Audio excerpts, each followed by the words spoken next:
எடப்பாடி பழனிசாமி அவர்களும் வந்து ஒரு தரப்பு நீங்க ஆதரவிச்சது வந்து ரொம்ப தவறான ஒரு முன்னோட்டம் அப்படின்ற மாதிரி தான் சட்டசபையில நேற்று பேசியிருந்தாரு. எடப்பாடியோட அந்த கருத்து சரிதான். உங்களுக்கு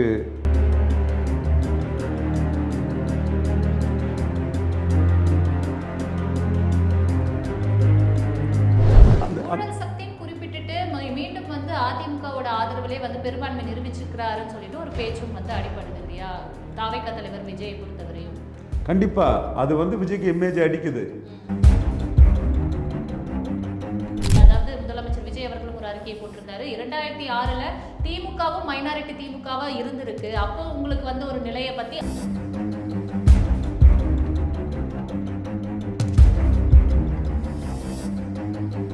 அவங்க வந்து இனிமேல் எடப்பாடி பழனிசாமியை நம்பி பயணிக்கிறதுல லாபம் இல்லைன்னு நினைக்கிறாங்க. எடப்பாடி பழனிசாமி செய்த பெரிய ஸ்ட்ராட்டஜிக்கல் பிளண்டர் திருமாவளவன் முதல்வருங்கிறத ஒத்துருக்கணும். திருமாவளவன் முதல்வருங்கிறத ஒத்துக்கிட்டா அவர் அவுட் சைட் சப்போர்ட் கொடுத்து இவங்கெல்லாம் மந்திரி ஆயிடுவாங்க, நமக்கு ஒன்றும் இல்லாமல் இருப்போமோன்னு அவர் தன்னை பற்றி யோசித்து அந்த முடிவை எடுத்துட்டார். எடப்பாடி பழனிசாமி தான் அதிமுகங்கிற நிலைமை வந்துட்டு it is these peoples own making. அப்போவே சொன்னேன், அலர்ட் பண்ணேன், ரெட்டை தலைமை இல்லைன்னா செக் அண்ட் பேலன்ஸ் இருக்காது, உங்களே நாளைக்கு தூக்கி போட்டுருவாரு. திமுகவை அழிக்க தான் உருவாக்கப்பட்டது அதிமுக, எம்ஜிஆரால் உருவாக்கப்பட்டது. ஆனா நீங்க திமுக கூடவே வந்து போறதா சொல்றது துரோகம் கிடையாதா? நாங்க தாவிக கூட போறதுன்னு சொல்றது மட்டும்தான் துரோகமா? திமுக அதிமுக ஃபைட்டு 77 ஆரம்பிச்சது, 26ல் முடிஞ்சு போச்சு. எடுத்துக்கலாம். காங்கிரஸுக்கு துரோகம் 71ல் ஜெயித்திருக்கலாம், 77ல் ஜெயித்திருக்கலாம், 80ல் ஜெயித்திருக்கலாம். எல்லாரும் எல்லா காலமும் ஒரே மாதிரி இருக்க முடியாது. 29ல் காங்கிரஸ் மரணடி வாங்கும்னு நான் எதிர்பார்க்கிறேன். இதுக்கெல்லாம் ஒரு பின்விளைவு மிகப்பெரிய ஒரு சுனாமியா 29ல் மோடிக்கு ஆதரவாக வரணும்னு என்னோட ஒரு எதிர்பார்ப்பு நாங்கள் பதிவு பண்ணுறேன். ஏன்னா நீங்கள் பண்ணக்கூடிய முள்ள மாறித்தனம், கேப் மாறித்தனம், நம்பிக்கை துரோகம், நயவஞ்சகத்தனம், சுயநல அரசியல் எல்லாத்துக்கும் பாஜக எதிர்ப்புன்னு ஒரு போர்வையை போத்துட்டு படிச்சுக்கிறீங்க. தனி மெஜாரிட்டி வராத வர உதயநிதி ஸ்டாலின் ஜாலியாக நக்கல் நையாண்டி அடித்து விஜயை அவுட்விட் பண்ணிட்டு தான் இருப்பார்.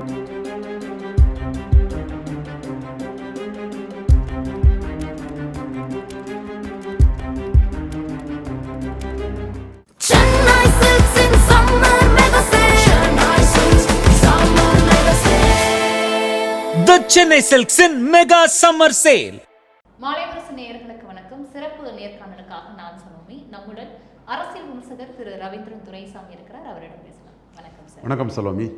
சார், 144 எம்எல்ஏக்கள் ஆதரவோடு தாவேகா அரசு வந்து பெரும்பான்மையை சட்டசபையில் நேற்று நிறைவேற்றியிருக்காங்க. பெரும்பான்மை கிடைச்சிருக்கு. இதில் முக்கியமாக பார்க்கப்படுற விஷயம் என்ன அப்படின்னு பார்த்தீங்கன்னா, எந்த இரு திராவிட கட்சிகளுக்கு மாற்றா நாங்கள் வரோன்னு சொல்லிட்டு வந்தாரோ திமுகவோட கூட்டணி ஆதரவும், அதே போல் அதிமுக பிளவுபட்டு மற்றொரு ஆதரவும், எந்த திராவிட கட்சிகள் வேண்டாம்னு சொன்னாங்களோ அவங்களோட ஆதரவாகவே இது வந்து அமைக்கப்பட்டிருக்கு. இந்த அரசோட நிலைப்பாடு எப்படி இருக்குது? அரசியல் பார்வையாக எப்படி பார்க்கலாம்? இந்த கிவன் சிச்சுவேஷனில் இதை தவிர விஜய்க்கு வேறு வழி இல்லை. கிவன் சிச்சுவேஷனில் அவருக்கு 108 தான் இருக்குது, மெஜாரிட்டி இல்லை. நம்பர் 1 லீடர், 35 விழுக்காடு வாக்கு, okay, every thing is correct. But உங்களுக்கு வந்து ரிக்வயர்டு மேஜிக் நம்பர் 118 இல்லை. ஸோ 10 எண்ணிக்கை உங்களுக்கு குறையுது. ஃபஸ்ட்டில் உங்களுக்கு வந்து துரோகத்திலே உருவாகி, துரோகத்திலே பலியாகி, துரோகமே வாழ்க்கையாக கொண்ட, ரத்தத்தில் ஒவ்வொரு அணுவிலையும் துரோகத்தை மையமாக கொண்ட காங்கிரஸ் ஸ்டாலினுக்கு துரோகம் பண்ணி ஒரு 5 சீட்டு, ஸ்டாலின் முதல்வர்னு திமுக கூட்டணியில் வெற்றி பெற்ற காங்கிரஸ் ஒரு 5 சீட்டு உங்களுக்கு கொடுக்குறாங்க. அது நீங்களே கேட்காம தானே உங்களுக்கு வந்து சேருது. அடுத்து ஸ்டாலின்கிட்ட கன்சல்ட் பண்ணி சனாதான ஆட்சி, பாஜக ஆட்சி, பாஜக இது வந்துடக்கூடாதுங்கிற இதில் ஒரு 8 திமுக கூட்டணி கட்சிகள், நாங்கள் திமுக கூட்டணியில் தான் இருக்கோம், ஆனால் பாஜகவுக்கு இங்கே ஹோல்டு வந்துடக்கூடாதுன்னு நாங்கள் ஒன்று ஆதரவு கொடுக்குறாங்க. ஸோ இதுவே ஒரு வந்து இந்த நாட்டில் கல்யாண் சிங் மெஜாரிட்டி வந்தால், சிங்கிள் லார்ஜஸ்ட் வந்தால் யாரும் வரமாட்டாங்க. பட்னாவிஸுக்கு மெஜாரிட்டி வந்தால் யாரும் வரமாட்டாங்க. எதியூரப்பாவுக்கு மெஜாரிட்டி வந்தால் யாரும் வரமாட்டாங்க. ஆனால் இந்த நான் பிஜேபி கவர்மெண்ட் ஒருத்தருக்கு வந்துட்டா மதசார்பின்மை, இன்னும் இவங்களோட கட்சி மாறக்கூடிய அரசியல், துரோக அரசியல், துரோகத்திலே பிறந்த காங்கிரஸ் கட்சியோட துரோக அரசியலுக்கு ஒரு பாஜக எதிர்ப்புங்கிற ஒரு போர்வையை போட்டு மறைச்சிக்கிட்டு இந்த முறைகேடான செயலை வந்து செய்கிறது தமிழ்நாட்டில் இல்லை, இந்தியாவிலே ஒரு வாடிக்கையாக போயிடுச்சு. ஸோ அந்த பாஜக எதிர்ப்புங்கிற புள்ளிக்குள்ளே ஒரு 13 பேர் விஜய்க்கு வந்து ஆதரவு கொடுத்துட்டாப்புல. இந்த 13 பேரும் எந்த நிமிஷம் வேணாலும் விட்ரா பண்ணலாம். காங்கிரஸ் பண்ண மாட்டாங்க, 8 பேர் எந்த நிமிஷம் வேணாலும் விட்ரா பண்ணலாம். ஸோ விஜய் வந்து தன்னோட அரசுக்கு ஸ்டெபிலிட்டிக்கு என்ன பண்ணுறாருன்னா, ஏடிஎம்கே ரிபல்ஸை அவரே போய் பார்க்குறாரு. இவர் வேலுமணி, சி.வி. சண்முகம், விஜயபாஸ்கர் இவங்களை வந்து அவரே போய் பார்க்குறாரு. அந்த டிஃபெக்ஷனை அவர் என்கரேஜ் பண்ணுறாரு. இது வந்து ஒரு நல்ல ஒரு செய்முறை. ஏன்னா எடப்பாடி பழனிசாமி அவர்களும் வந்து ஒரு தரப்பு நீங்க ஆதரவிச்சது வந்து ரொம்ப தவறான ஒரு முன்னோட்டம் அப்படின்ற மாதிரி தான் சட்டசபையில நேற்று பேசி இருந்தாரு. எடப்பாடியோட அந்த கருத்து சரிதான். உங்களுக்கு தெளிவாகவே இருக்குது. நம்ம ஆன்டி டிஃபெக்ஷன் லா வந்து தெளிவாகவே இருக்குது. The law does not favour ADMK rebels. கிண்டல் அன்னைக்கு 9ஆம் பக்கத்தில் ஒரு லீகல் கரஸ்பாண்டன்ட் வெங்கட்ராமன் ஒருத்தர் ஒரு ஆர்டிக்கல் எழுதியிருக்கிறாரு. ரொம்ப தெளிவாகவே இருக்குது. இப்போ உங்களுக்கு 10th ஷெடியூலில் what is legislature party, what is defection எல்லாமே தெளிவாக இருக்குது. யாருக்குமே தேவையில்லை, கைப்புண்ணுக்கு கண்ணாடி தேவையில்லை, திங்ஸ் இட் செல்ஃப் ஸ்பீக்ஸ்ங்கிற மாதிரி ஆன்டி டிஃபெக்ஷன் லா வந்து இந்த விஷயத்துக்குள்ளே ரொம்ப தெளிவாக இருக்குது. இந்த கட்டுரையிலையும் இதை தெளிவாக எழுதியிருக்காங்க. அது ரியல் ஒரு லீகல் பொசிஷன். இந்த லீகல் பொசிஷன் இப்படி இருக்கும்போது ஒரு 2/3 இல்லாத ஒரு அதிமுக லெஜிஸ்லேச்சரை முதல்வர் விஜய் பார்க்குறாருன்னா அவர் அதை என்கரேஜ் பண்ணுறாருன்னு தான் அர்த்தம். நான் சொல்கிற மாதிரி அந்த புஷ்பா சோபா அதெல்லாம் நடந்ததாட்டு நான் சொல்ல வரல. அதிகாரத்தில் உங்களுக்கு பங்கு தாரேன், உங்களுக்கும் அதிகாரம் தாரேன், ஆளுங்கட்சி ஆதரவு எம்எல்ஏ நீங்கள் இருப்பீங்கிற ஒரு லூரிங் அந்த சக்தின்னு குறிப்பிட்டுட்டு மீண்டும் வந்து அதிமுகவோட ஆதரவிலே வந்து பெரும்பான்மை நிரூபிச்சிருக்கிறாருன்னு சொல்லிட்டு ஒரு பேச்சும் வந்து அடிப்படுது இல்லையா தாவேகா தலைவர் விஜயை பொறுத்தவரையும்? கண்டிப்பாக அது வந்து விஜய்க்கு இமேஜ் அடிக்குது. அது அவர் வந்து அந்த இடத்துக்குள்ள ஹெக்டே மாதிரி அவர் ஓவர் கம் பண்ணி வரணும்னா, என்டிஆர் பண்ணினது வந்து தனக்கு துரோகம் பண்ண எம்எல்ஏக்களை காலி பண்ணுங்கிறதுக்காக டிசால்வ் பண்ணாப்புல அவர் பண்ணணும்னா கான்ஃபரன்ஸ் மோஷன் மூவ் பண்ணி ஜெயித்தாச்சு. எருமை என்னைக்குனாலும் அவர் இதை டிசால்வ் பண்ணி ஃபுல் மெஜாரிட்டி கவர்மெண்ட்டாட்டு நான் ஃபார்ம் பண்ணுவேன்னு வராத வர அவருக்கு பாப்புலாரிட்டியும் அவருக்கு மதிப்பு மரியாதையும் அவர் சொன்னது ஒன்று செயல் ஒன்றுன்னு அவருக்கு செல்வாக்கு வந்து மக்கள் மத்தியில் வந்து விமர்சனத்துக்குள்ளாயிட்டு தான் இருக்கும். அதுதான் இன்றைக்கி வந்து நடந்துட்டு இருக்குது. அவர் செய்த அதிமுக விஷயத்தில் அவர் செய்த செயல் அரசியல் நெறிமுறைகளுக்கு மாறானது. ஒரு லெஜிஸ்லேச்சர் பார்ட்டியில் லீடர் இருக்கும்போதே லீடர் தான் 47 பேரை பற்றி சொல்லணும். அதுவும் 10th ஷெட்யூலில் தெளிவாகவே இருக்குது. அந்த டிசிடென்ஸாக வந்தவங்கள பார்த்து அந்த டிசிடென்ஸை இவர் வந்து என்கரேஜ் பண்ணது ஒரு அரசியல் நாகரிகமற்ற செயல், ஒரு ப்ராப்பர்ட்டி இன் பப்ளிக் லைஃப், நேர்மையான ஒரு அரசியலிருந்து மாறுபட்ட ஒரு ஷார்ட்கட் குறுக்கு வழி அரசியல் தான். அதைத்தான் உதயநிதி ஸ்டாலின் வந்து கடுமையான விமர்சனத்துக்கு சட்டசபையில் எதிர்க்கட்சி தலைவர் உதயநிதி ஸ்டாலின் வந்து உள்ளாக்கியிருக்கிறார். அதே போல இப்போ அதிமுகவின் இந்த பிளவு, இப்போ சமீபமா இந்த தேர்தல் முடிவுக்கு பிறகு ஏற்பட்ட இந்த பிளவு வந்து தாவேகாவுக்கு வந்து ஒரு அட்வான்டேஜாவே எடுத்துக்கிட்டாங்க. அதே போல நேற்று வந்து திமுக தலைவர் மு க ஸ்டாலின் அவர்கள் ஒரு அறிக்கை போடும்போது சொல்லியிருந்தாரு, குழம்பிற்கு குட்டையில தாவேகா மீன் பிடிக்க முயற்சி செய்யறாங்க, அதிமுக குழம்பு இருக்கக்கூடிய நிலையில நீங்க வந்து ஆதாயம் தேடுறீங்க பதவி ஆசை காட்டி அப்படின்ற மாதிரி சொல்றாங்க. உண்மையாலே தாவேகா வந்து இப்போ அதிமுகவின் பிளவை வந்து அட்வான்டேஜா எடுத்துக்கிட்டாங்க. அதிமுக பிளவு தான் தாவேகாவுக்கு அட்வான்டேஜ். அல்லது திமுக கூட்டணி கட்சியான அந்த 8 பேரை நம்பி இருக்க வேண்டியது இருக்கும். லீவ் அலோன் காங்கிரஸுக்கும் ஸ்டாலினுக்கும் முறிஞ்சு போச்சு. காங்கிரஸ் அதில் ஸ்ட்ராட்டஜிக்கல் பிளண்டர் பண்ணிட்டாரு. அவங்க அக்ரிமெண்ட்டே சைன் பண்ணிட்டாங்க. ராய்சபா, தென் உள்ளாட்சி தேர்தல், பார்லிமெண்ட் தேர்தல்னு அது செட்டில்டு மேட்டர் ஆகிட்டு. அப்போ அவங்க வந்து நாளைக்கு விஜய் ஹெக்டே மாதிரி டிசால்வ் பண்ணாலும் கூட காங்கிரஸ் கூட்டணி வச்சு அவங்க கூட நிற்பாங்க. அதில் அவங்களோட விஷயம் வந்து செப்பரேட். பட் இந்த 8 பேரை நம்பி தான் இந்த கவர்மெண்ட் இருக்க வேண்டிய ஒரு சூழ்நிலை இருக்குது. ஸோ இந்த 8 பேர் திமுக கூட்டணியில் இருக்கக்கூடிய 8 பேரை நம்பி இந்த கவர்மெண்ட் இருக்கக்கூடாதுங்கிறதுக்காக அங்கே வந்து ஆன்டி டிஃபெக்ஷனை வந்து விஜய் என்கரேஜ் பண்ணுறாரு. அவங்கள பார்த்தது clear cut encouraging anti defection. அந்த இடம் தான் விஜய் வந்து சந்தர்ப்பம் காரணமாக தான் பேசுகிறது ஒன்று செயல்படுறது ஒன்றுன்னு செயல்படுறாரு.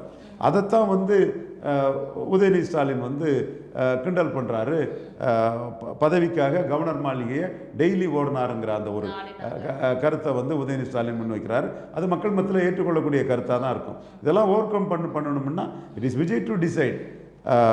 டிசால்வ் பண்ணிக்கிட்டு தனி மெஜாரிட்டி வர்றது தான் இந்த மாதிரி அவதூறுகளையும் அவரோட இமேஜை பாதிக்கக்கூடிய இதுகளையும் வந்து அவர் ஓவர் கம் பண்ண முடியும். அல்லது அவர் நான் மைனாரிட்டி கவர்மெண்ட் தான், what can I do, I have to prove my majority, எனக்கு என்னை நோக்கி வரக்கூடியவங்கள நான் அக்செப்ட் பண்ணி தான் தீரணும், நானும் மற்ற அரசியல்வாதி மாதிரி தான், 10-11 தான், எனக்கு ஒன்றும் மற்றவங்கள மாதிரிப்பட்ட ஒரு இதுவும் இல்லை, எல்லாரும் மாதிரி தான் நான் செயல்படுறேங்க. He has to admit either this one or that one. இதில் தான் அவர் இருக்கிறார்.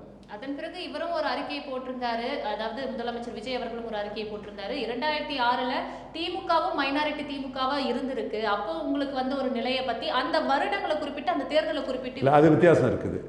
மைனாரிட்டி திமுகங்கிறதுல மாற்றே இல்லை, மைனாரிட்டி கவர்மெண்ட் தான். ஆனால் அந்த கவர்மெண்ட்டில் கலைஞர் முதல்வர்னு சொல்லி களத்துக்குள்ள நின்ன பாமக ஆதரவு இருக்குது, கலைஞர் முதல்வர்னு சொல்லி நின்ன காங்கிரஸ் ஆதரவு இருக்குது.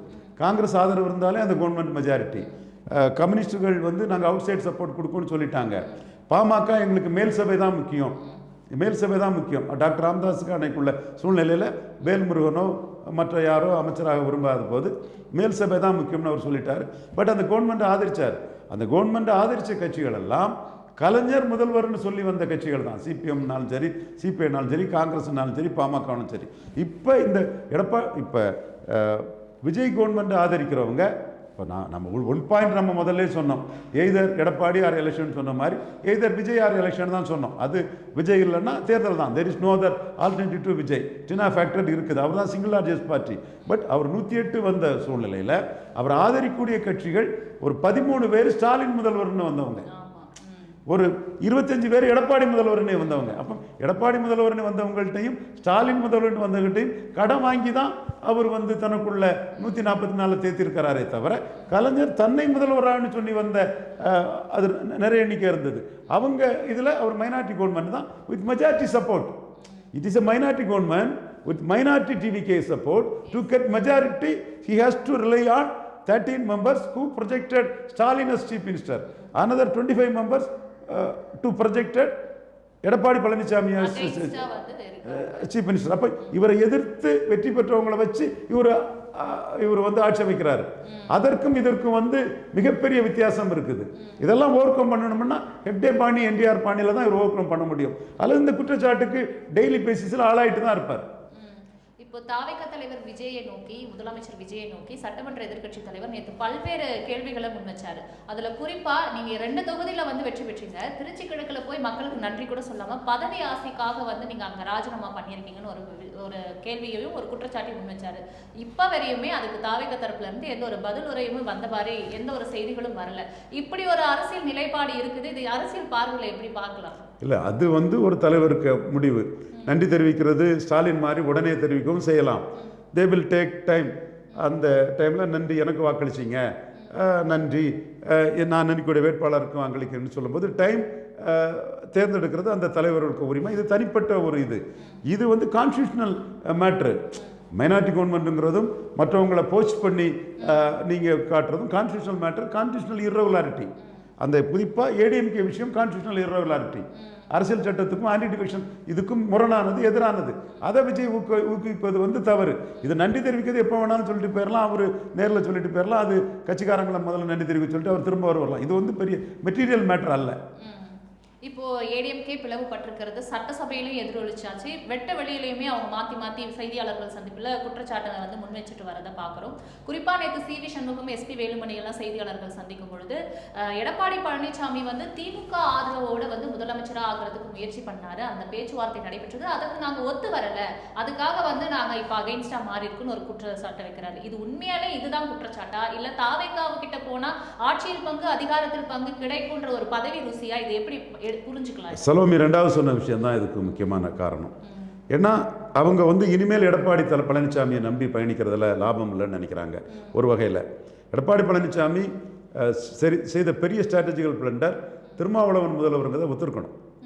திருமாவளவன் அவர் அதையும் சொல்லியிருக்கிறாங்க. அவர் திருமாவளவன் முதல்வருங்கிறத ஒத்துக்கிட்டா அவர் அவுட் சைட் சப்போர்ட் கொடுத்து இவங்கெல்லாம் மந்திரி ஆயிடுவாங்க, நமக்கு ஒன்றும் இல்லாமல் இருப்போமோன்னு அவர் தன்னை பற்றி யோசித்து அந்த முடிவை எடுத்துட்டார். ஆக்சுவலாக அவர் திருமாவளவன் முதல்வர்னு சொன்னால் ஒரு 1.5 வருஷத்தில் இவருக்கு கூட விஜய் சப்போர்ட்டில் கூட முதல்வர் வாய்ப்பு வந்திருக்கும். அவர் அதை போர்சி பண்ணலை. இம்மிடியட்டாக நம்ம அமைச்சர் இல்லாமல் இருப்போம், நம்மளை அது பிறகு சி.வி. சண்முகம் அமைச்சர் மதிக்க மாட்டார், வேலுமணி மதிக்க மாட்டார், வெற்றி பெற்ற வீரமணி மதிக்க மாட்டார், தளவாய் சுந்தரம் அமைச்சராகி நம்மளை மதிக்க மாட்டார். இந்த மாதிரி ஒரு ஷார்ட்கட் ஒரு இதை அவர் போட்டுட்டார். ஒரு ஆட்சி அதிமுக சப்போர்ட்டில் வர்றதுக்கு, அதிமுக ஒரு அமைச்சராக வரக்குள்ள ஆட்சிக்கு அவர் ஆதரவு வளையத்தை கொடுக்காதனால TINA factor there is no other ஆல்டர்னேட்டிவ்ங்கும் போது விஜய் தவிர வேறு ஆல்டர்னேட்டிவ் இல்லைன்னு தாவேக்கா ஆட்சி அமைக்குது. ஸோ இந்த இடம் தான் எடப்பாடி பழனிசாமி பண்ண ஸ்ட்ராட்டஜிக்கல் பிளண்டர். இப்போ இவங்க இனிமேல் எடப்பாடி பழனிசாமியோட 5 வருஷம் பயணம் செய்கிறதுல என்ன லாபம் இருக்குது உங்களுக்கு அரசியல் ரீதியாக? ஸோ ஆக்சுவலாக இவங்க தான் தவறு பண்ணது. நான் அப்போவே சொன்னேன், உங்கள் பிடியை எடப்பாடிக்கிட்ட கொடுத்துட்டிங்கன்னா அது பிறகு நீங்கள் பிடியற்றவர்கள் ஆயிடுவீங்க. இரட்டை தலைமைனா ஒரு செக் அண்ட் பேலன்ஸ் இருக்கும். அதில் உங்களை நீக்கணும்னு நினச்சா கூட ஓபிஎஸ் கையெழுத்து போட மாட்டான் பாரு. அப்போ அதில் ஒரு நெகோசியேஷன் இருக்கும். எடப்பாடி எதுக்குமே சமரசம் செய்யல. அவர் நாங்க நிறைய கோரிக்கை வச்சோம், ஆனா எதுக்குமே சமரசம் செய்யல, எல்லாரையும் வெளியே அனுப்பிட்டாங்க அப்படின்ற மாதிரியும் சி.வி. சண்முகம் சொல்லிட்டு இருந்தாரு. இப்ப வெளியே போனவங்க, சட்டமன்ற உறுப்பினர்கள் போனவங்க எல்லாம் இன்னைக்கு சபாநாயகராகவும் அமைச்சராகவும் எம்எல்ஏக்களும் இருக்காங்க. அதனால நாங்க எடப்பாடி பழனிசாமி தலைமை நாங்க ஏத்துக்கல. அவர் பொதுச் செயலாளர் பதவியே அந்த அதிகாரமே அவருக்கு போயிடுச்சு, எங்களை பதவி நீக்கம் செய்ததுக்கு பிறகு அப்படின்ற மாதிரி சொல்லியிருக்காரு. இது டெக்னிக்கலாக இந்த கிரௌண்ட் நிற்காது. மாறலாக இவங்க பிடியை விட்டுக்கிட்டு அல்லல் படுறாங்க, அதில் எந்த மாற்றமும் இல்லை. பட் டெக்னிக்கலாக இன்னைக்கு லெஜிஸ்லேச்சர் பாடி யார் 47 எம்எல்ஏ எல்லாம் முடிவு பண்ணுறது கட்சி பொதுச் செயலாளர் தான். அவர் அந்த 47 பேர்னு சொல்கிறது அங்கே நிற்கும். 47 பேரில் மெஜாரிட்டி இருந்தாலும் கூட அந்த பொதுச் செயலாளரை மீறி அவர் இன்ஃபார்ம் பண்ணிட்டார் வாட்ஸ்அப்பில், ரெஜிஸ்டர்ட் போஸ்ட்டில், என்னென்ன மெத்தடாலஜி உண்டோ அவ்வளோ மெத்தடாலஜிலையும் 47 பேருக்கும் எய்த்து ஓட்டு போடுங்கன்னு இன்ஃபார்ம் பண்ணியிருக்கிறாரு. ஸோ அதை மீறி ஓட்டு போட்டவங்களுக்கு ஆன்டி டிஃபெக்ஷன் பார் இன்வோக் ஆகும். அதுதான் எஸ்டாப்ளிஷ்டு ரூல், எஸ்டாப்ளிஷ்ட் லா. அதில் எந்த மாற்றமும் இல்லை, அது எல்லாருக்குமே தெரியும். இப்போ அவங்க அந்த இடத்துக்குள்ளே அவங்கள சபாநாயகர் சில டெக்னாலஜிஸ் மூலமாக அரசுக்கு மெஜாரிட்டியை உருவாக்குறதுக்காக காப்பாற்றக்கூடிய சபாநாயகருக்கு கருணையில் தான் அந்த டிசிடென்ட் ஏடிஎம்கே எம்எல்ஏஸில் இருக்காங்கிறது தான் 100க்கு 100 உண்மை. அதில் நிறைய பேர் எனக்கு தெரிஞ்சவங்க, நண்பர்கள், வேண்டியவங்க. இன்றைக்கி வேலுமணி போன்றவங்கெல்லாம் மோடிக்கு ஒரு நம்பிக்கைக்குரியவங்க தான். எடப்பாடி எப்படி மோடிக்கு எடப்பாடி மேலே ஒரு மதிப்பு மரியாதை கூட்டணி கட்சி தலைவர் இருக்கிறதோ அதே மாதிரி பாஜக அதிமுக கூட்டணி கொண்டு வந்த வேலுமணியும் பிரதமர் மோடிக்கு ஒரு குட்புகள் இருக்கக்கூடியவர் தான். கூட தன்னிச்சையா அவர் முடிவெடுத்தாருன்ற மாதிரி தான் செய்தியாளர்கள் சந்திப்பில் சி.வி. சண்முகம், எஸ்.பி. வேலுமணி தரப்பு சொல்றாங்க. பாஜக கூட கூட்டணி வச்சது வேலுமணியை பொறுத்தவரை அந்த கூட்டணி ஆதரவாக பேசுனது அவர் தான். சி.வி. சண்முகம் பொறுத்தவரை அந்த கூட்டணிக்கு எதிரான ஒரு அரசியலில் வட தமிழகத்திலிருந்து அரசியல் பண்ணுறாரு. அங்கே பாஜகவுக்கு செல்வாக்கு கம்மிங்கிறதும் அவர் பாஜக கூட்டணி கிறிஸ்தவ முஸ்லீம் வாக்கு பாதிப்புங்கிறது அவர் வெளிப்படையாக சொன்னவர் தான். பட் வேலுமணியை பொறுத்தவரை அவர் பகுதியில் பாஜகவுக்கு செல்வாக்கு இருக்கும்போது அவர் பாஜகவோட கூட்டணி இருந்தால் 20 எம்பிக்களுக்கு மேலாம் ஜெயிக்குங்கிற கருத்தை ஓப்பனாக பேசினவர் தான். எது எப்படி இருந்தாலும் எஸ்டாப்ளிஷ்ட் லா, உச்சநீதிமன்றம் நிறுவிய லா இவங்க டிஸ்குவாலிஃபிகேஷனுக்கு ஆளாகிறாங்க. அதை விஜய்க்காக கவர்னர் காப்பாற்றி விடணும். இதுதான் யதார்த்த பொசிஷன். அப்படி காப்பாற்றி விடும்போது ஒட்டுமொத்த அறிவு உலகம் தாவேக்க அரசு தப்பு பண்ணுது, ஆட்சியை காப்பாற்றுறதுக்காக உச்சநீதிமன்ற இதுபடி நடக்காமல் சபார நடக்கிறாருன்னு விஜய்க்கு அந்த பாப்புலாரிட்டியும் அவரோட நடவடிக்கைகள் எப்படியாவது ஆட்சியை காப்பாற்றணும்னு செயல்படுறாருங்கிறது மக்கள் மத்தியில் அம்பலப்படும். இப்போ அதிமுக பொறுத்தவரையும் 22 எம்எல்ஏக்கள் 25 எம்எல்ஏக்களா பிளவுபட்டிருக்கு. இவங்க மாத்தி மாத்தி குற்றச்சாட்டு ஒரு பக்கம் வைத்திருந்தாலுமே கூட நேற்று செய்தியாளர்கள் சந்திப்பில் எஸ்.பி. வேலுமணி அவர்கள் பேசும்பொழுது சசிகலா, டிடிவி தினகரனெல்லாம் நீங்க ஒன்றிணைக்கணும், இதற்கு முன்னாடி நாங்க வைத்த கோரிக்கையை நீங்க நிறைவேற்றல, இப்போ அதை ஒன்றிணைக்கணும், பொதுக்குழு கூட்டுங்க, செயற்குழு கூட்டுங்க அப்படின்னு ஒரு கோரிக்கையை வைக்கிறாங்க. இதுக்கான சாத்தியக்கூறுகள் இருக்கா? எடப்பாடி பழனிசாமி தலைமையில தான் இனிமேலும் அந்த முடிவு எடுக்கும்ன்ற பட்சத்துல அதற்கு அவர் இசைவு தெரிவிப்பாரா? எப்படி ஒரு சூழ்நிலை நிகழும்? இதற்கான சாத்தியக்கூறுகள் மிக மிக குறைவு. ஆனால் ஒரு கட்டத்துக்குள்ள எடப்பாடி பழனிசாமி நாம் பலமாக இருப்போம், அந்த இடத்துக்குள்ளே நாம் இவங்களை டிஸ்குவாலிஃபை பண்ணாமல் இவங்களை நம்ம பக்கம் சேர்ப்போம்னு நினச்சா இவங்களுக்கு அந்த சாத்தியக்கூறு வரும். இது பொலிட்டிக்கல் மூவ் தான். விஜய் என்கரேஜ் பண்ணினாருங்கிற உண்மை. இவங்க எல்லார் மேலேயும் பலர் மேலே டிஏவிசி கேசஸ் இருக்குது. ஸோ ஏடிஎம்கே டிஃபெக்டர்ஸை என்கரேஜ் பண்ண விஜய் எந்த அளவுக்கு என்டர்டெயின் பண்ண போகிறாருங்கிறது விஜய் அலோன் நோஸ். இவங்க அதில் சான்ஸ் எடுக்க முடியாது. ஒரு வேளையில் அதிமுகங்கிற உறவு இவங்களுக்கு முறிஞ்ச பிறகு விஜய் அவரை என்டர்டெயின் பண்ணலை, அல்லது போல்ட் ஃப்ரம் த ப்ளூ நாம் சொல்கிற மாதிரி ஹெக்டே என்டிஆர் பாணியில் விஜய் போயிட்டார். அப்போ இவங்களோட பொசிஷன் என்னங்கிறது இவங்களுக்கு சிக்கலாகும். ஸோ தங்களை சேஃப்கார்ட் பண்ணுறதுக்கும் வாட் இஸ் ஸ்டோர் ஃபார் தம்ங்கிறது தெரியாத ஒரு சூழ்நிலையிலையும் அவங்க நாங்கள் அதிமுக தான் எங்கள் கட்சி, அதிமுக தான் எங்கள் சுவாசம், எங்கள் கட்சி அதிமுகங்கிற தங்களுக்கு பலம் ரெட்டலையும் எம்ஜிஆரும் ஜெயலலிதாவும் அதிமுக தான் பலம்ங்கிற அடிப்படையில் இன்றைக்கி அதிமுகங்கிற அந்த புள்ளிக்குள்ளே வராங்க. இந்த அதிமுகங்கிற இதை விட்டுட்டு அவங்க போனாங்கன்னா they will be at the mercy of Vijay. அதாவது அந்த அடையாளத்தை மாற்றாம தான் அவங்க குற்றச்சாட்டை வைக்கிறாங்க. உட்கட்சி பூசல்ன்ற மாதிரி ஒரு பிம்பத்தையே தான் அவங்க திரும்ப திரும்ப சொல்லிட்டு வராங்க. எஸ், இதை விட்டுட்டாங்கன்னா அவங்களுக்கு வந்து totally at the mercy of விஜய்னு ஆயிடுவாங்க. அந்த மாதிரி ஒரு சூழ்நிலை போகும்பொழுது இது வந்து வெளிப்படையா வந்து பதவி ஆசைக்காக போன மாதிரி ஒரு சூழ்நிலையா தெரிஞ்சிடும். காங்கிரஸ் ஏற்கனவே வந்து செஞ்ச ஒரு மாற்றம் மறுபடியும் அவர்களை பின்பற்றின ஒரு விஷயமாவே இது பார்க்கப்படும் அப்படின்ற ஒரு சூழ்நிலை வரும். Yes, you are correct. இந்த இடத்துக்குள்ள அதுக்கு பிறகு வேலுமணிக்கு உள்ள மோடி ரேப்போ மட்டும்தான் ஒரு ப்ளஸ்ஸாக இருக்குமே தவிர மற்றபடி totally this group will be at the mercy of விஜய்ங்கிற லெவலில் வந்துடும். இவங்களோட இண்டிவிஜுவாலிட்டி, இவங்களோட தனித்தன்மை அதில் போயிடும். ஸோ அதை காப்பாற்றுறதுக்கு தான் நாங்களும் அதிமுக தான்ங்கிறத அவங்க ஃபைட் பண்ணுறாங்க. எடப்பாடி அதில் இறங்கி வருவாரா என்ன இதுங்கிறது அவங்க எதிர்பார்க்குறாங்க.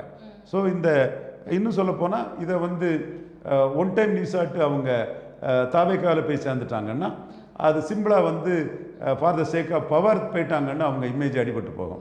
ஸோ தங்கள் இமேஜை காப்பாற்றிக்கிறதுக்கும் எதிர்கால அரசியலில் தாங்கள் வந்து ஒரு முக்கியமானவர்களுங்கிறத நிலைநாட்டவும் இந்த அரசியலை அவங்க பண்ணுறாங்க. இந்த அதிமுக சென்டிமெண்ட்டுக்குள்ளே போகக்கூடிய அரசியலை தான் அவங்க பண்ணி ஆகும். அப்படி தான் அவங்க சஸ்டெயின் பண்ணி நிற்க முடியும். ஆனால் என்னோட பார்வை எடப்பாடி பழனிசாமி தான் அதிமுகங்கிற நிலைமை வந்துட்டு it is these peoples own making. அப்போவே சொன்னேன், அலர்ட் பண்ணேன், ரெட்டை தலைமை இல்லைன்னா செக் அண்ட் பேலன்ஸ் இருக்காது, உங்களே நாளைக்கு தூக்கி போட்டுருவாருங்கிறத நாம் சொன்னோம். அதே மாதிரி தான் இப்போ எல்லாத்தையுமே பதவியில் விட்டு அவர் எடுத்து விட்டுட்டார். இப்போ எடப்பாடி பழனிசாமி ஒற்றை தலைமையானால் எல்லாம் சரியாயிருமாங்கிற ஒரு சூழல் கிடையாது. அது ஒற்றை தலைமையான பிறகு அவர் பின்னாடி தான் சந்திக்கிறார். ஆனால் அதிமுக எடப்பாடி பழனிசாமி தான், குட்டையோ நெட்டையோ சிறுசோ பெருசோ அது பலகீனப்பட்டாலும் அதிமுக எடப்பாடி பழனிசாமி தாங்கிறத நான் சொன்னேன். அதுதான் இன்றைக்கி நிற்குது. 2026 தேர்தலில் நான் வந்து அம்பேத்கர் சொல்கிற ஐடென்டிஃபை த எனிமின்னு எடப்பாடியை பலகீனப்படுத்துவேன். ஐயர் நாடார் என்ன செய்ய முடியும்னு கேட்ட எடப்பாடி பழனிசாமிக்கு எதிராக விஜய் வந்தது நமக்கு எதிர்பாராத ஒரு இது, அது வேறு விஷயம். இவரை நம்ம அரசியல் களத்துக்குள்ள மக்களை திரட்டி தென் மாவட்டங்களில் ஓபிஎஸ் நீக்கத்துக்கு எதிராக நாடார்கள் இவருக்கு ஆதரவு அளிப்பாங்கன்ற சூழ்நிலையெல்லாம் கிடையாதுங்கிறத நம்ம நிறுவி எல்லாமே பண்ணணும். ஆனால் நாம் இன்னைக்கு மனப்பூர்வமாக ஒத்துக்கிறோம், விழுந்த ஓட்டு எடப்பாடி பழனிசாமி தலைமைக்கு விழுந்த ஓட்டு. இதை நாம் ஒத்துக்கிட மறுத்தோம்னா நாம் நம்மளை ஏமாத்திக்கிறோம்னு அர்த்தம். ஏன்னா நம்ம ரெண்டு ஜாதி கட்சின்னு நம்ம எடப்பாடி சேலம் தொகுதி, அதாவது சேலத்தில் இருக்கிற 11 தொகுதிகளில் 7 இடங்கள்ல அதிமுக வந்து வெற்றி பெற்றிருக்கு. இவர்கள் இப்போ எஸ்பி வேலுமணி கோவையா இருக்கட்டும் ஒரு தொகுதிகளில் தான் வெற்றி பெற்றிருக்கு. அதுபோல அவங்க எல்லாருமே அவங்க சொந்த மாவட்டத்தில் ஒரு தொகுதிகளில் தான் வெற்றி பெற்றிருக்காங்க. ஷுவர். அதை விட இதில் பெரிய விஷயம் என்னன்னா, எடப்பாடி பேன் இந்தியா லீடர். அவர் தலைமையில் தான் ஆர்கே நேரை சந்தித்து 26 விழுக்காடு எடுத்தாங்க. அவர் தலைமையில் தான் 30 விழுக்காடு 2019 எடுத்தாங்க. அவர் தலைமையில் தான் 2021 40 விழுக்காடு எடுத்தாங்க. அவர் தலைமையில் தான் மக்களவை தேர்தலில் 23 விழுக்காடு எடுத்தாங்க. அப்போவே நான் சொல்லிட்டேன், அது எடப்பாடி பழனிசாமி தலைமைக்கு பிரைம் மினிஸ்டர் கேண்டிடேட் இல்லாமல் விழுந்த ஓட்டுன்னு நான் சொன்னேன். அதுக்கு பிறகு செங்கோட்டையும் ஒரு பாதிப்பை ஏற்படுத்தினார்.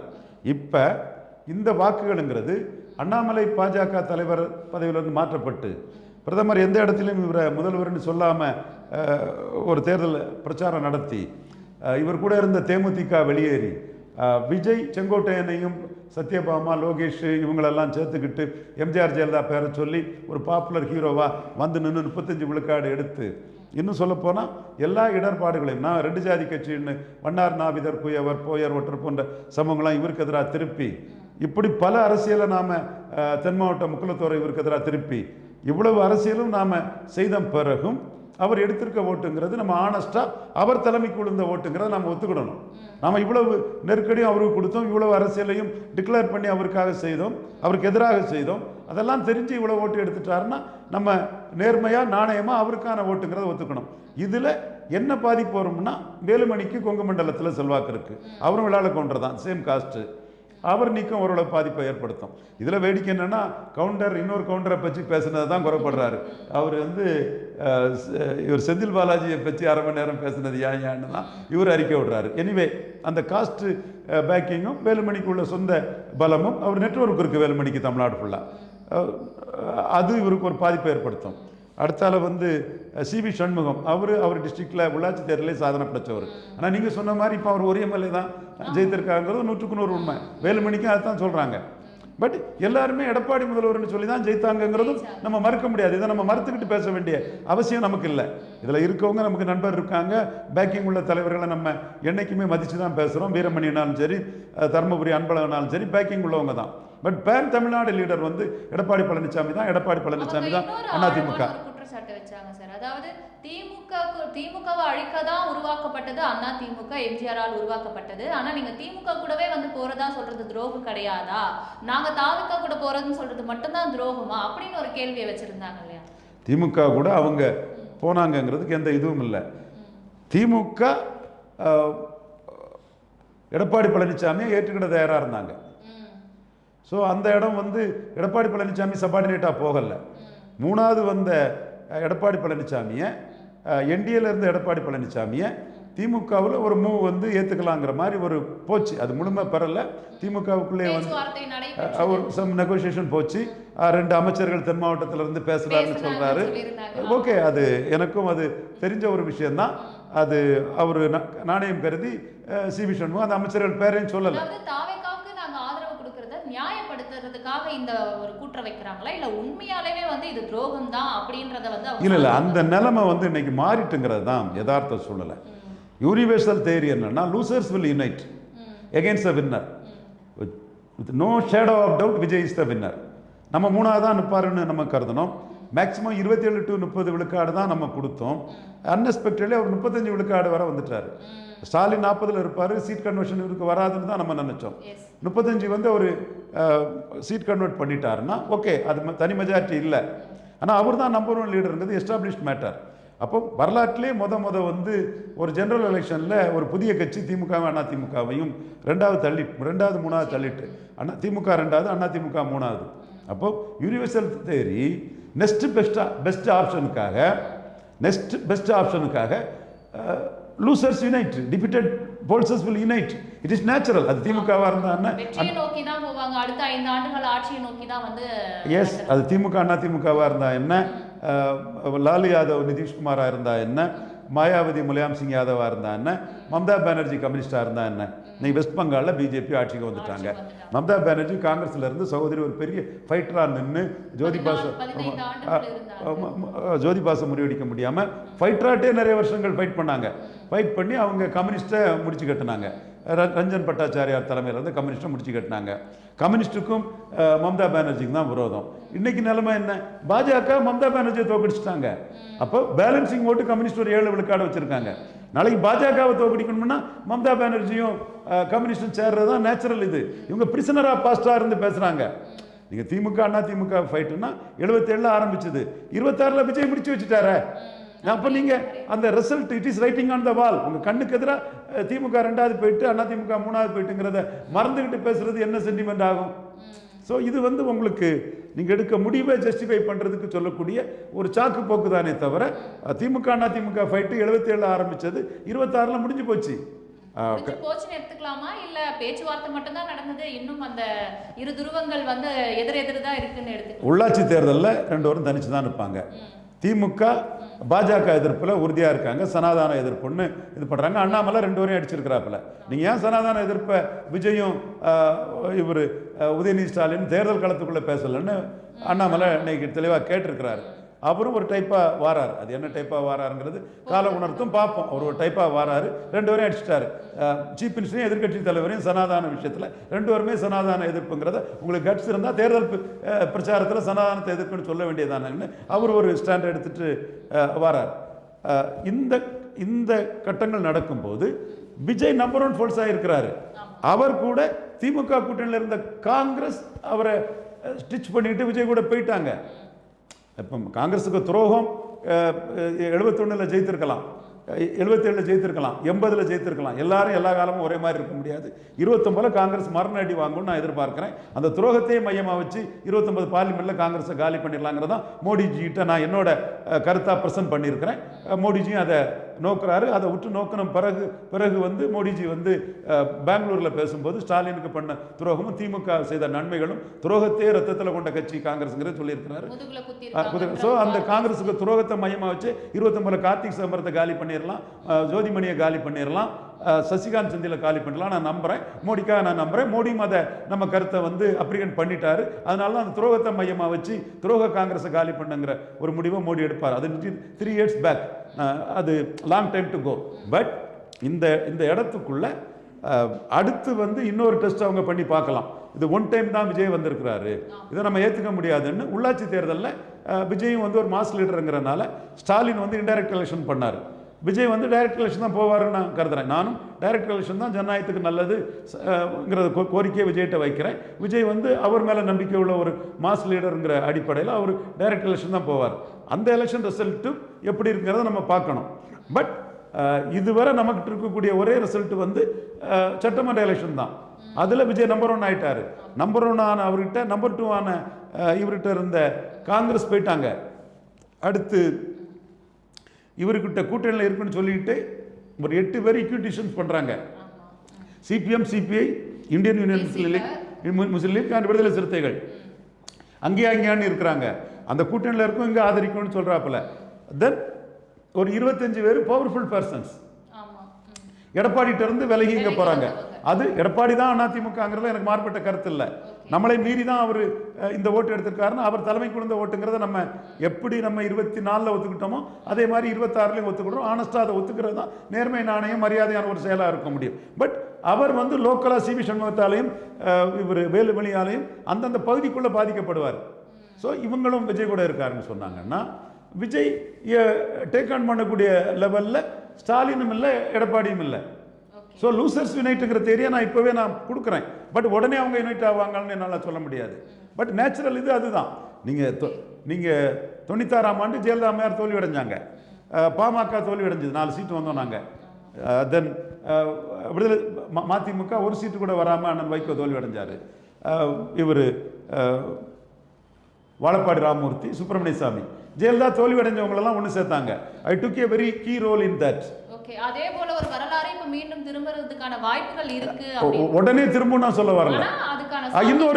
இன்னொரு வெற்றியில விஜய் தன்னை நம்பர் 1 எஸ்டாப்ளிஷ் பண்ணிட்டாருன்னா நேச்சுரலி தானே.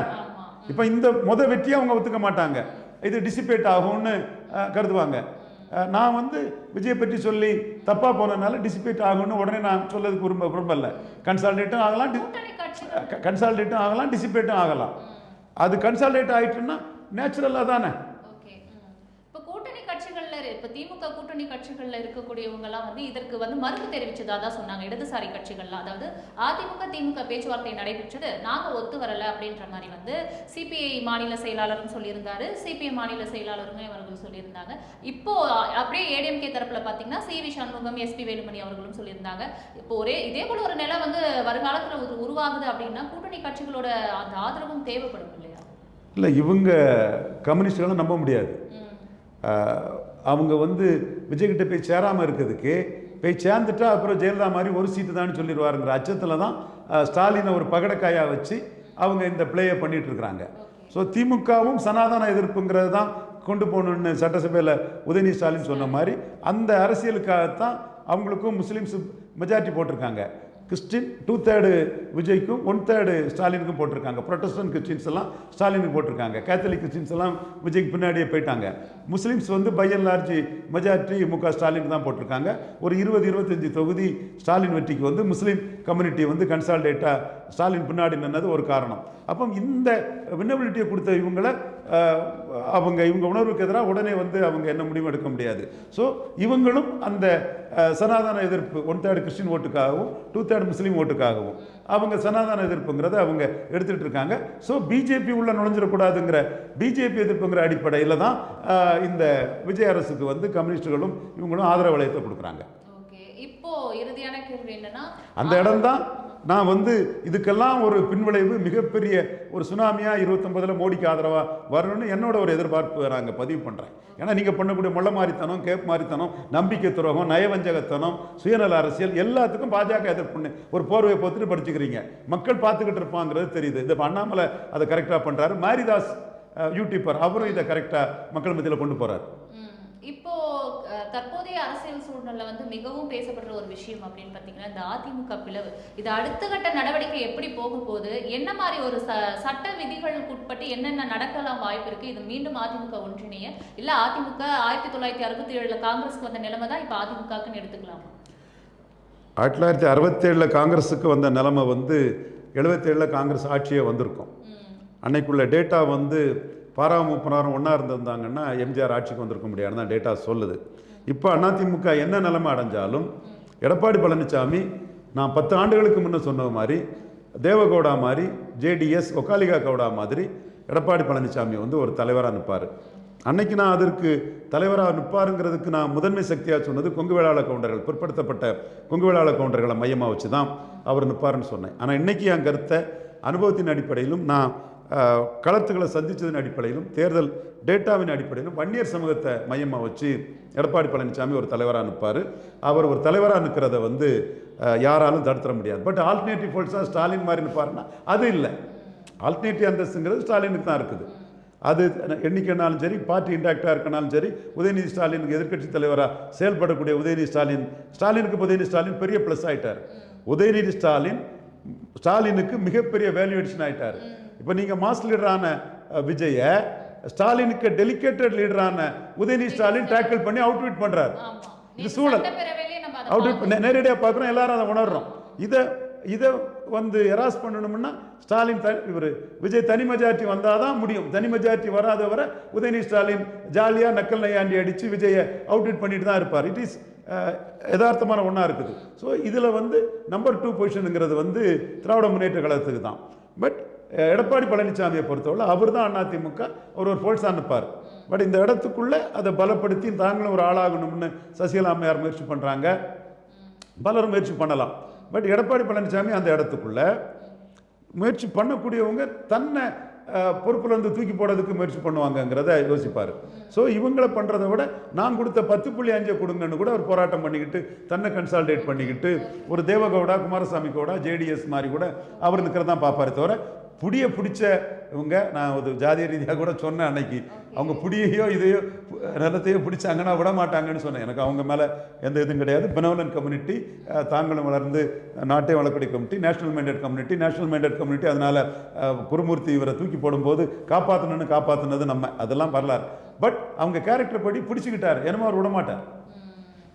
நிச்சயமா சார். இப்போ அடுத்தடுத்த அரசியல் நிகழ்வுகள் வந்து தமிழ்நாட்டில் ரொம்ப பரபரப்பாகவே போகுது. நிறைய விஷயம் இன்னைக்கு பகிர்ந்தோம். உங்கள் நேரத்தை பகிர்ந்ததுக்காக நன்றி. மீண்டும் சந்திக்கலாம். Okay Salome. The Chennai Silks in Mega Summer Sale.